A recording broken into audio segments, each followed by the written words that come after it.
que nos puedan estar oyendo. Bendiga a los hermanos que nos encuentran aquí en la iglesia, a nuestro pastor. Hacemos oración para empezar. Buen Dios y Padre Celestial, Dios de Abraham, de Isaac y de Jacob, Dios y Padre del Señor Jesucristo, te pedimos esta noche, te rogamos, Señor, tu bendición, Padre mío, tu ayuda, Señor. Tú que eres el maestro de los maestros, Señor, queremos aprender de ti, Señor. Queremos que tú guíes nuestras mentes, nuestro corazón, Señor, que tu palabra, Señor, tu palabra, que no tome nuestra vacía, sino que hace aquello para lo cual es enviado, Señor. Confiamos en esa palabra. Damos gracias, Señor, por tener la oportunidad de poderla llevar a otros, Señor. Nos acordaremos de siempre a ti toda la honra y toda la gloria, por todo el mundo que nos mereces. En nombre de Jesús oramos con acción de gracias. Amén. La clase celebramos la Natividad valorando la señal del Manuel. Una clase de Navidad, de ocasión. Repito el nombre. Celebramos la Natividad valorando la señal del Manuel. Y ya pronto vamos a ver cuál es esa señal. Bien, afirmación fundamental. Sin la señal del Manuel, la celebración de la fiesta de Navidad carecería de sentido. Sin la señal del Manuel, la celebración de la fiesta de Navidad carecería de sentido. Cada año, en el mes de diciembre, todo el mundo, especialmente el mundo occidental, celebra lo que llamamos nosotros la Navidad. Y ya desde bien temprano, las tiendas hacen su agosto, uno dice, empiezan a poner todos los adornos típicos de la Navidad, empiezan a llamar la atención de los consumidores, motivándolos a comprar para celebrar la Navidad. Mire, y aparece Santa Claus, los Reyes Magos, aparecen los pesebres, la música, los instrumentos, los famosos petardos, y todo para celebrar la Navidad. Lo cierto es que cuando hablamos de Navidad, cada uno de nosotros tiene diferentes formas de expresar el significado de esta fecha. Especialmente para nosotros los cristianos, la Navidad tiene un significado muy especial y diferente. Porque celebramos nosotros los cristianos, celebramos la promesa y la señal de Emmanuel. Dios dio a su pueblo una gran esperanza y una gran señal a través del profeta Isaías, en la clase de hoy. Según el anuncio profético, el advenimiento de Emmanuel, el ungido de Jehová, el ungido de Dios, se realizaría de una forma sobrenatural, ya que Dios mismo vendría hecho hombre, nacido mediante un nacimiento y una concepción virginal. En otras palabras, Jesús no nació de descendencia natural, como somos todos nosotros, ni por decisión humana, ni por voluntad de un marido, sino nacido de Dios. Juan 1:12 dice, mas a todos los que le recibieron, a los que creen en su nombre, les dio potestad de ser hechos hijos de Dios. O sea, no todos somos hijos de Dios, sí todos somos criaturas de Dios, pero hijos de Dios, según Juan, son los que creemos en Jesucristo como nuestro Salvador. Los cuales, sigue diciendo Juan, los cuales no son engendrados de sangre, ni de voluntad de carne, ni de voluntad de varón, sino de Dios. Este suceso trascendental de mucha importancia en la historia de la humanidad se celebra por la cristiandad, y en especial en el mundo occidental, en lo que conocemos como la Navidad. Mire, es una pena que el mundo celebra la natividad de nuestro Señor Jesucristo todos los años, pero todos los años deja a Jesús fuera de la Navidad. Celebran un montón de cosas de ese nacimiento. Y si el mundo no reconoce la historia de la creación con la señal de Emmanuel, que es la afirmación fundamental, esta celebración no tiene ningún sentido, porque la señal de Emmanuel es Dios con nosotros. O sea, en medio de su pueblo está Dios. Cada año celebramos la Navidad, pero como dije anteriormente, si no reconocemos esa señal, no hacemos nada, porque la señal de Emmanuel significa Dios con nosotros. El profeta Isaías ya lo había dicho y el evangelista Mateo lo corrobora. Mateo corrobora lo que dijo Isaías unos 700, 800 años antes. Esa señal de Emmanuel era y es símbolo de la presencia de Dios en medio de su pueblo. Vamos a explicar esto más adelante. Me estoy adelantando un poco a la clase, pero es muy importante esto. Entendamos esto. Dios siempre ha querido morar en medio de su pueblo. Desde el tabernáculo en el desierto. Es verdad que Dios mandó a Moisés que hiciera el tabernáculo, una morada, porque él quería morar en medio de su pueblo, que estaba en el desierto, hasta el derramamiento del Espíritu Santo, el día de los Hechos, del capítulo 2, allí nace la iglesia. Y entonces ahí Dios sigue morando en medio de su pueblo, por a través de Jesucristo y a través de su iglesia. Dios sigue morando en medio de su pueblo, mediante el Espíritu Santo y la iglesia. Recuerden que el nuevo pueblo de Dios es ahora la iglesia del Señor, comprada a precio de sangre. Pero dice Éxodo 25:8, dice: y harán un santuario para mí, y habitaré en medio de ellos. Dios siempre quiere morar en medio de su pueblo. Ezequiel 37:27 dice: estará en medio de ellos mi tabernáculo, y seré a ellos por Dios, y ellos serán por pueblo. Vamos a ver el nacimiento de Emmanuel, que se debe celebrar en la Navidad. Lucas 2:8 dice: había pastores en la misma región que velaban y guardaban las vigilias de la noche sobre su rebaño.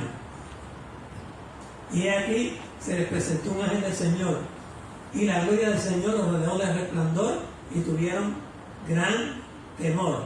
Pero el ángel les dijo: no temáis, porque he aquí os doy gloria de gran gozo, que será para todo el pueblo. Que os ha nacido hoy en la ciudad de David un Salvador, que es Cristo el Señor. Fíjense que el nacimiento de Jesús es anunciado por unos pastores, cuidadores de ovejas, que aunque al principio dice la Biblia tuvieron temor, después ese temor se convirtió en alegría y en gozo cuando los ángeles anunciaron el nacimiento del Mesías. Dios su Padre pasó por alto la casa del sumo sacerdote, pasó por alto el rey Herodes, para darle la noticia más importante y trascendental de toda la historia a unos humildes pastores.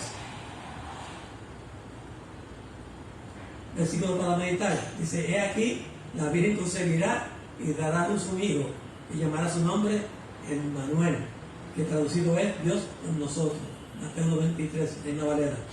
El ángel le dijo a José que María, su prometida, recuerden que tiene un compromiso, esperamos que estuvieran casados, su prometida había concebido un hijo por medio o a través del Espíritu Santo. O sea que María, su prometida, seguía siendo virgen. Es una verdad sumamente importante acerca de Jesús, ese anunciamiento a María, porque nos habla de un Jesús que era y es hombre, pero también es Dios, una doble naturaleza de Jesús. Era 100% hombre y 100% Dios. La naturaleza doble de Jesús, que los creyentes, nosotros los cristianos lo creemos por fe. El nombre de Jesús significa el Señor salva. Y precisamente Jesús vino a la tierra para salvarnos del pecado y de sus malas consecuencias, porque nosotros no podíamos salvarnos por nuestra propia cuenta. Necesitábamos un Salvador. Fíjense que Jesús vino a darle cumplimiento a la profecía de Isaías, porque sería llamado Emmanuel, como dice Mateo, Dios con nosotros. En su naturaleza humana, Jesús, Dios estaría literalmente con y entre nosotros.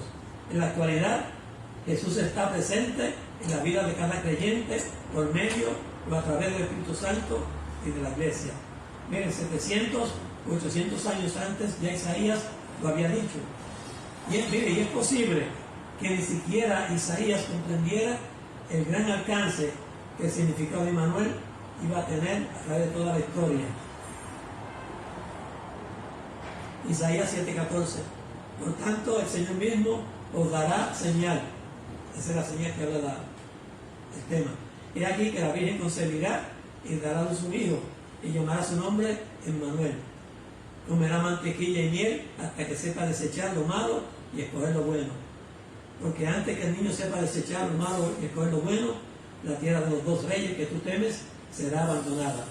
La palabra virgen es la traducción de un término hebreo que se refiere a una joven en edad para estar casada.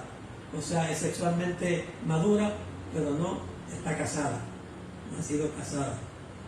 Algunos han interpretado que esta joven y este niño son la esposa de Isaías y su hijo recién nacido. Pero esto no es posible. Sin embargo, esto no es posible, porque la esposa de Isaías ya tiene un hijo llamado Sear Hasub, que significa un remanente regresa. Los hijos de Isaías, como los de Oseas, le pusieron nombre que tiene una señal para el pueblo. Y al segundo hijo tampoco lo llamaron Manuel, lo llamaron, y miren este nombre, Maher Salal Has Bas, 16 letras. Es el nombre más largo de un personaje bíblico.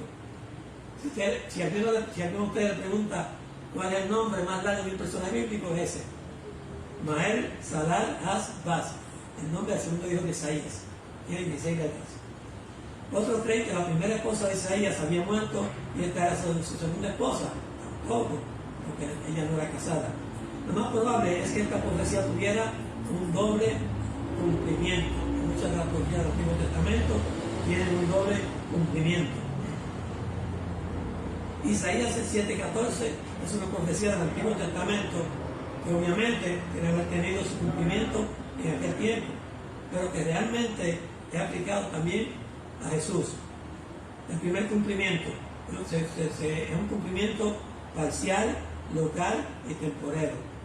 Por ejemplo, una joven soltera de la casa de Acaz se casaría y tendría un hijo, y antes que pasaran 3 años, como dice Isaías, 1 año para el embarazo y 2 para que el niño tuviera edad para hablar, los reyes invasores de Siria y Peca de Israel serían destruidos. Ahorita yo le explico lo que es eso. El segundo cumplimiento es uno final, firme y eterno, que va a tener su cumplimiento final en Jesús, lo voy a hacer en el Nuevo Testamento. Recuerden que esta fue una promesa hecha a un rey como Acaz, un rey malvado e idólatra. Recuerden también que lo principal para la credibilidad de un profeta de Dios era el cumplimiento de la profecía. Si una profecía no se cumplía, el profeta era considerado como un profeta falso que podía ser lapidado, o sea, apedreado. Máxime un rey tan malo como Acaz lo hubiese matado. Más de 700 años antes de que Jesús naciera, un profeta de Jerusalén llamado Isaías escribió acerca de Jesús como si lo conociera igual o mejor que lo que lo vieron físicamente. Por eso a Isaías se le conoce como el profeta evangélico, como el quinto evangelio, como el evangelio según Isaías y como la Biblia en miniatura. Porque la Biblia tiene 66 libros e Isaías tiene 66 capítulos. La primera parte del libro de Isaías tiene 39 capítulos y el Antiguo Testamento tiene 39. Y la segunda parte del libro de Isaías tiene 27 capítulos y el Nuevo Testamento tiene 27 libros y de Isaías tiene 27 capítulos. Acaz, ¿quién era? Acaz era un rey de Judá. Acaz no era simplemente un rey malo, sino que fue uno de los peores reyes que la nación del sur, Judá, haya tenido. Adoraba ídolos y hasta llegó a sacrificar a su propio hijo pasado por el fuego. Él es un rey de Israel, que era representante de Dios en el pueblo. Eso está en el segundo libro de los Reyes, 16:3. Acaz fue el 11º rey que tuvo la nación judía del sur, o sea, Judá. Acaz se negó a aliarse militarmente con Siria e Israel, la nación judía del norte, para detener el avance del ejército asirio. Cuando estos dos ejércitos, recién desde Siria, Peca, rey de Israel, se volvieron en contra de Acaz, este le pidió ayuda a Siria, le pidió ayuda a Dios. Y no confió en la promesa que Dios le daba a través de Isaías de que todo lo que Acaz tenía que hacer para sobrevivir era adorar, volverse a Dios. Asiria derrotó la alianza de Rezín y Peca, ayudó sin querer a Acaz, pero Acaz tuvo que permitirle, por ayudarlo a él y a Judá, que los asirios se llevaran mucho de los tesoros del templo como pago por protegerlo a él y a Judá.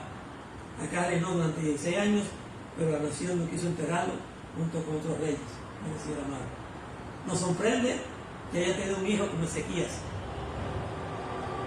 que fue uno de los mejores reyes y más piadosos del reino de Judá, del reino del sur. Me dio un hijo como Acaz, un hijo como Ezequías. ¿Desde dónde viene la promesa de Manuel? Viene desde el mismo principio, que es lo que dice en Génesis 3:15. En Génesis 3:15, donde se nos anuncia por primera vez la promesa de Manuel. El 15 dice, y pondré enemistad entre ti y la mujer, y entre tu simiente y la simiente suya. Esta te irá en el calcañar, y tú herirás esta te irá en la cabeza, y tú herirás en el calcañar. Y ahí viene la promesa que el Emmanuel va a derrotar a Satanás.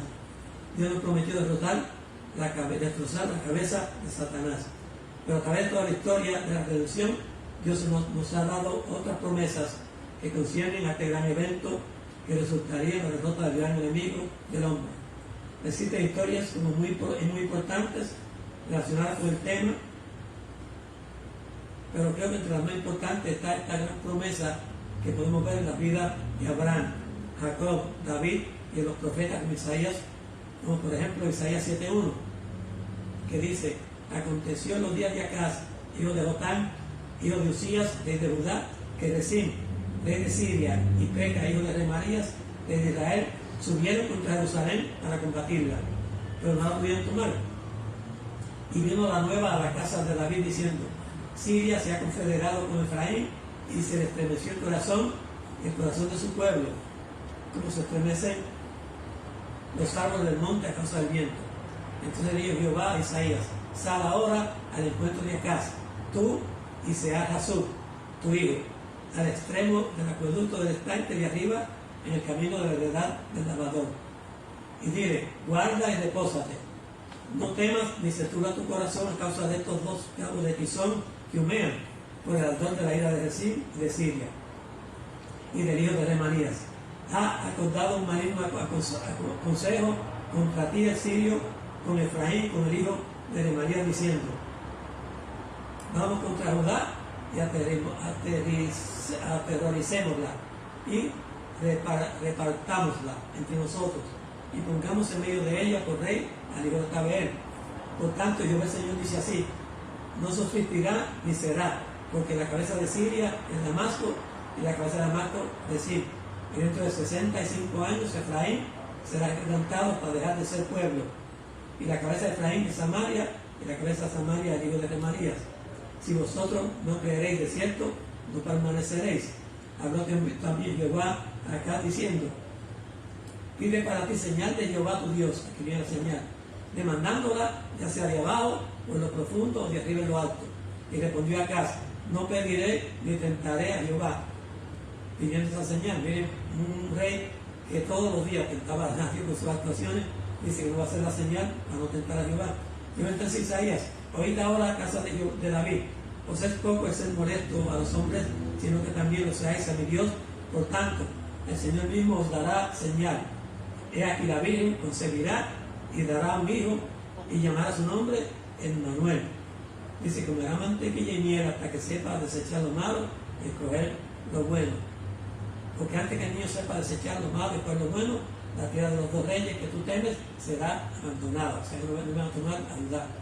Jehová hará venir sobre ti, sobre tu pueblo y sobre la casa de tu padre días, cuales nunca viviendo desde el día que Efraín se apartó de Judá. Esto es el rey de Asiria.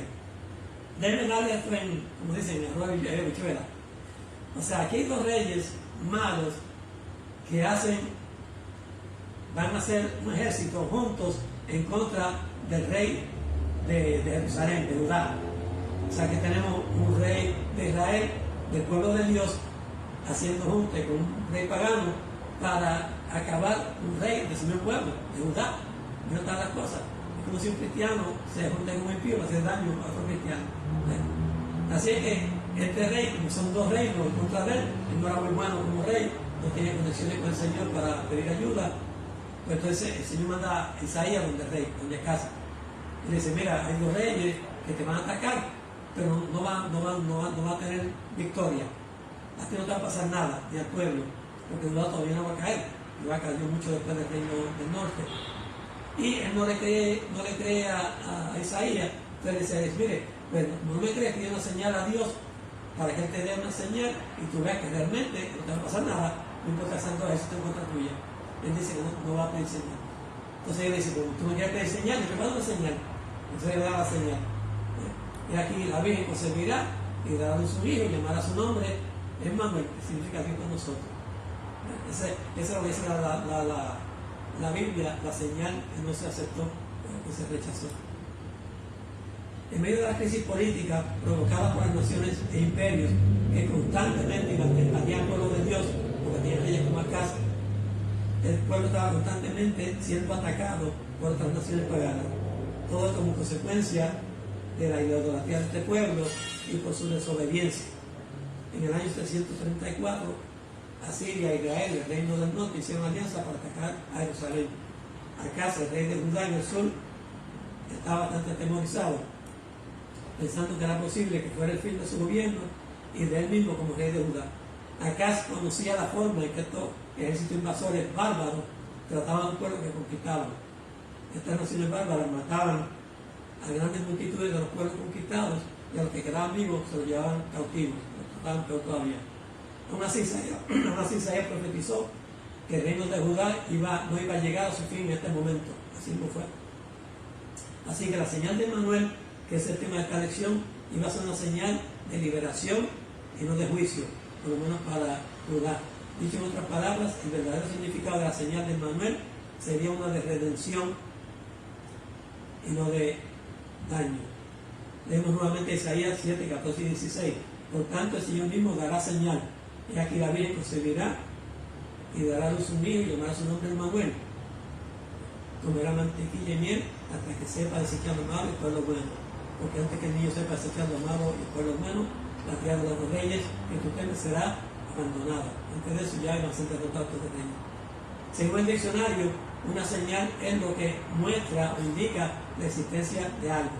También el diccionario dice que en el contexto religioso, una señal es un signo tangible que la comunidad de creyentes atribuye a la voluntad divina. Como el rey Acaz no quiso pedir una señal, Dios le dio una señal. Y aquí una virgen concebirá y dará a su hijo y llamará su nombre Emmanuel, que traducido es Dios con nosotros. Primero que dice Mateo 1:23, Dios revela su promesa en Cristo. Mateo 1:23 dice lo mismo que dijo Isaías, con 700 años de separación. Dios con nosotros. En el Antiguo Testamento Dios estaba presente en el tabernáculo, que yo le digo ahorita, luego en el templo. Pero ahora la gloria de Dios estaría en Cristo, el tabernáculo levantado por Dios y no por el hombre. O sea, en el Antiguo Testamento el tabernáculo estaba en medio del campamento, ahí Dios estaba con ellos. Ese tabernáculo es destruido y se hace el templo de Salomón. Así que Dios sigue morando en medio de su pueblo a través del templo de Salomón. Después sigue morando a través de Jesucristo, cuando viene. Y Jesucristo asciende, sigue morando a través del Espíritu Santo y de la iglesia. Y un día seguirá morando cuando se siente como el último descendiente de David en el trono de Jerusalén, a Cristo de la tierra. La promesa y la señal de Jesucristo, Dios hecho hombre, o sea, encarnado, encarnación. El verbo de vida y la vida eterna, la cual estaba con el Padre y se lo manifestó. Primera de Juan 1:2, que también es nuestro Redentor. El que fue anunciado desde el principio vino como descendiente de David a tomar el reino y vino como descendiente de Adán para salvar y redimir a los hombres. Hacer todo lo contrario que hizo Adán. Todo esto sucedió para cumplir lo que el Señor había dicho a través del profeta. La Virgen concebirá y dará a luz un hijo y lo llamarán Emmanuel, que significa Dios con nosotros. Eso lo dijo Mateo. Mateo 1:22 dice: todo esto aconteció para que se cumpliese lo dicho por el Señor por medio del profeta cuando dijo: he aquí una virgen concebirá y dará a su hijo y llamará su nombre Emmanuel, que traducido de Dios con nosotros. O sea que Jesús vino a cumplir la promesa de Isaías, y ahora lo confirma Mateo. Isaías 9:6. Porque un niño nos es nacido, hijo nos es dado, y el principado sobre su hombro, y se llamará su nombre Admirable. Se acuerda, se lo da mucho en Navidad. Admirable, consejero, Dios fuerte, Padre eterno, príncipe de paz. Sigue diciendo el 7. Lo dilatado de su imperio y la paz no tendrán límite. Sobre el trono de David y sobre su reino, disponiéndolo y confirmándolo en juicio y en justicia, desde ahora y para siempre. Aceptamos el fin. El celo de Jehová de los ejércitos hará esto. Esto también lo dice Isaías. La señal de este niño del cual habla el profeta Isaías es Jesús, Nosotros vemos uno más que Jesús ha prometido y lo confirma también Mateo. Y la naturaleza de este niño Isaías le expresa con 4 títulos, a saber, admirable consejero. Esto nos habla de su omnisciencia, que todo lo conoce, todo lo sabe. Como Dios fuerte, en segundo lugar, esto nos dice que tiene destrezas sobrehumanas, ya que en Él está toda la naturaleza y la deidad de Dios. Él es omnipotente. Como Padre eterno, tercer nombre, Él es omnipresente, está en todas partes de su universo. Y finalmente, en el 4º lugar, y como príncipe de paz, bajo su gobierno, en Él no solo habrá ausencia de guerra, sino que bajo su gobierno habrá justicia y orden.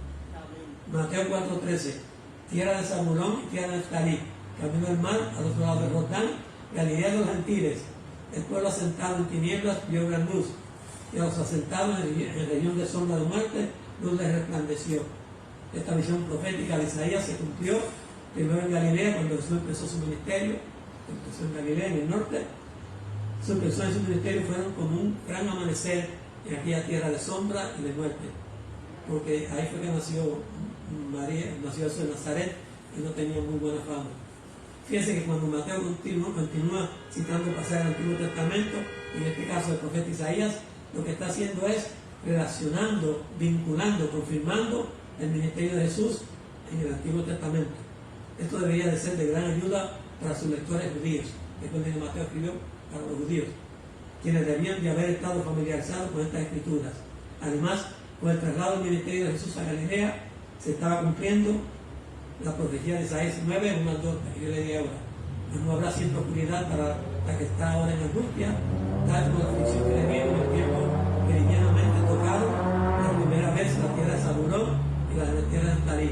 Pues al fin llenará de gloria el camino del mar, de aquel lado del Jordán, en Galilea de los gentiles. De hecho, Mateo le dedica la mitad de su libro, 14 capítulos, al ministerio de Jesús en Galilea. Nacimiento de Jesús. Ya estamos terminando. Lucas 1:26. Al 6º mes, el ángel Gabriel fue enviado por Dios a una ciudad de Galilea, llamada Nazaret, a una virgen desposada con un varón que se llamaba José, de la casa de David.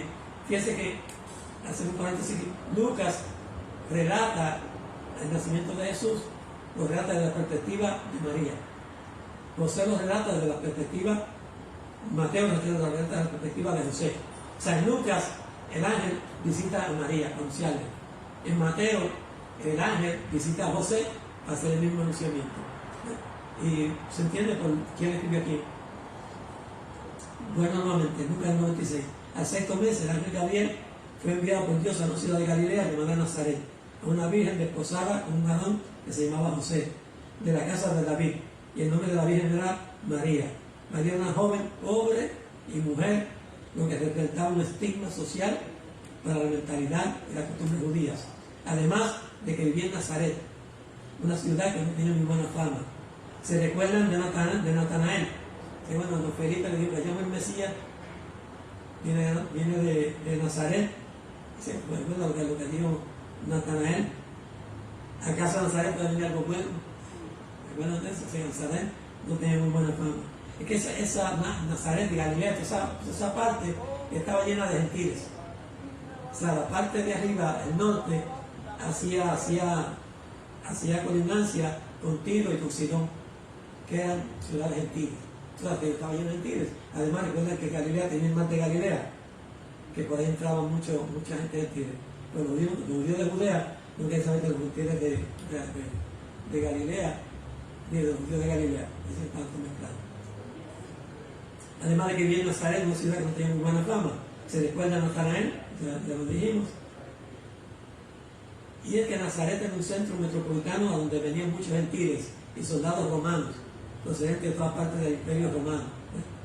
Más ella, cuando le vio, se turbó con sus palabras y pensaba, ¿qué situación sería esta? Mira, siempre me extraña esto, que María se extraña por lo que dice el ángel y no se asustó por el ángel. Así es como se representa ese ángel grande.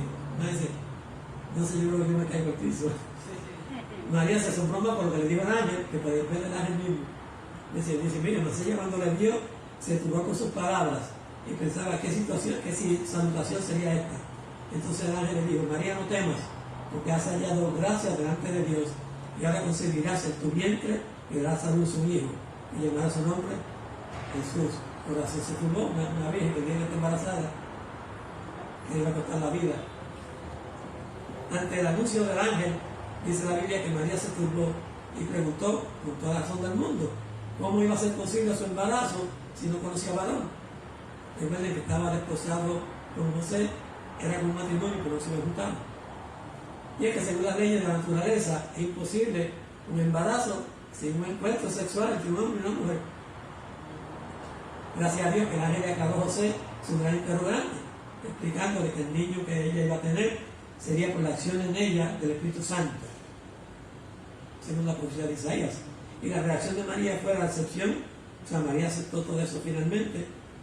Dice, aquí la sierva del Señor, hágase conmigo conforme a tu palabra. Y sabía que no iba a ser fácil para ella.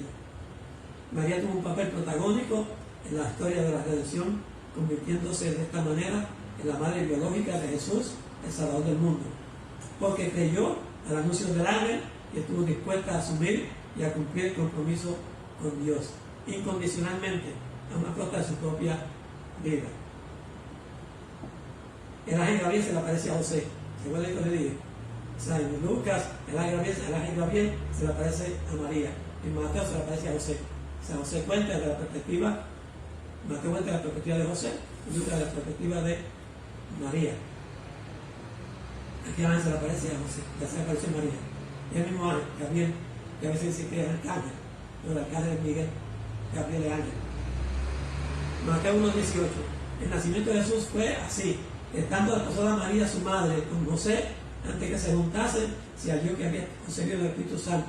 José, su marido, como era justo y no quería infamarla, quiso dejarla secretamente. Y pensando en esto, he aquí un ángel del Señor se le apareció en sueños y le dijo, José, hijo de David, no temas recibir a María, tu mujer, lo que en ella es engendrado del Espíritu Santo es. Fíjense que es importante que José fuera descendiente de David, como decía el ángel a José. María también era descendiente de David, o sea, de la casa de David. Eso es importante. Y dará a luz un hijo y llamará su nombre Jesús. Ese es verdaderamente el nombre de Jesús. Jesús. Fíjense que se lo pusieron antes de él nacer. O sea, los demás son títulos. Ese es el verdadero nombre. Porque él salvará a su pueblo de sus pecados.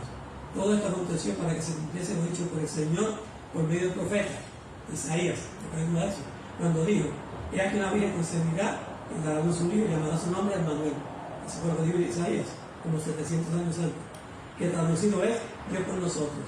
Y despertándose del sueño, hizo como el ángel del Señor le había mandado, y recibió a su mujer, oigan esto, pero no la conoció hasta que dio a luz a su hijo primogénito y le puso el nombre Jesús. No sabemos que conocer es un eufemismo para la Biblia, que quiere decir acciones carnales. O sea, que no es como dicen los católicos. O sea, dice que no la conoció hasta que nació Jesús. Es decir, que después sí la conoció. Si era un mismo, era marido. Era lo más normal. Bien. En aquella época los compromisos eran tan comprometedores y tan importantes y tan serios como los matrimonios de nuestros días. De hecho, era necesario el divorcio para terminar ese compromiso. O sea que la pareja comprometida era tratada igualmente como esposo y esposa, aunque la unión física no hubiera tenido lugar todavía, cada cual vivía separado. Es bien difícil para un hombre aceptar el embarazo de su prometida, sin él haber tenido un encuentro sexual con ella. Imagínense que el ángel le habla a José, ¿cómo estaría la cabeza de ese hombre? ¿Cuántas cosas estaría pensando? La mujer que la amaba, porque la amaba así a María, no es la Biblia, le fue infiel, la única forma que podía pensarlo. Para la cultura y las costumbres judías, donde María y su embarazo era considerado como un adulterio, y el hombre, en este caso José, podía repudiar a la mujer y darle carta de divorcio. Este hecho también era condenado por la ley, y la mujer adúltera debía de ser ejecutada por lapidación. La lapidación era un medio de ejecución muy antiguo, que consistía en que los asistentes lanzaban piedras contra el rey, en este caso María, hasta matarla. Como una persona a veces puede llegar a soportar golpes fuertes sin perder conocimiento, la lapidación puede producir una muerte muy lenta, muy dolorosa. Esto provocaba un mayor sufrimiento y es condenado. ¿Se acuerda Esteban? Así que lo mataron. Este embarazo de María ponía a José en una situación sumamente difícil y complicada, porque José verdaderamente amaba a María, pero a la misma vez no podía seguir adelante con su plan de matrimonio, ya que aquella situación era muy injusta para él. Yo también siempre no sabía el fin. Aún así, José no quería infamarla, como dice Mateo 1:19. Dicho de otra manera, José no quería exponerla a la vergüenza pública. Así que José necesitaba 2 testigos para realizar la cancelación formal del compromiso contraído con María. Gracias a Dios, mientras estaba pensando eso, José pensaba todo eso, cómo podía enfrentar el problema, cómo ella podía hacer que esto se quedara callado, cada que pasó del vacío.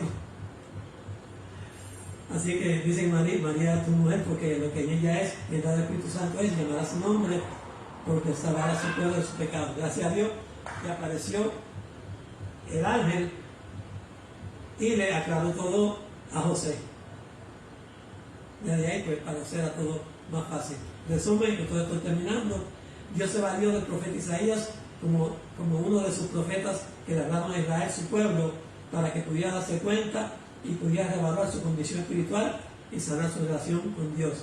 Y en el libro del profeta Isaías, Dios le ofreció una señal. Una profecía le ofreció una señal a Isaías. Dice, he aquí, fue lo que vimos hace un rato, he aquí la Virgen concebirá y dará a su hijo y llamará su nombre Emmanuel. Así que el profeta pone toda la esperanza de su pueblo en esta promesa, en esta señal de un reinado mesiánico del príncipe de paz. Por su obediencia, tanto José como de María, estos 2 personajes bíblicos tuvieron un papel protagónico y de trascendental importancia en la historia de la salvación. La historia de la redención es mucho más que la celebración de unas fiestas navideñas, porque el niño Jesús nació y se llamó Emmanuel, que significa Dios con nosotros. Dios le bendiga. Hasta aquí la lección. Hacemos oración para terminar. Buen Dios y Padre Celestial, gracias te damos, Señor, por esta clase, Señor. Hemos hablado tu palabra, Señor amado. Hemos dicho lo que tu palabra dice, Señor, sin añadirle ni quitarle, Señor amado. Gracias porque tú nos has dado esa palabra. Gracias por esa palabra, es luz a nuestro camino, es lámpara a nuestra pie. Esa palabra nos guía, Señor amado. Esa palabra es como un mapa para nosotros ir al cielo, Señor. Tenemos que hacer como ella dice, Señor, sin apartarnos ni derecha ni izquierda. Gracias porque la tenemos y porque la podemos hablar sin ningún temor. Gracias, Señor, por habernos ayudado. A ti damos siempre la honra y la gloria. En el nombre de Jesús hemos orado con acción de gracias. Amén.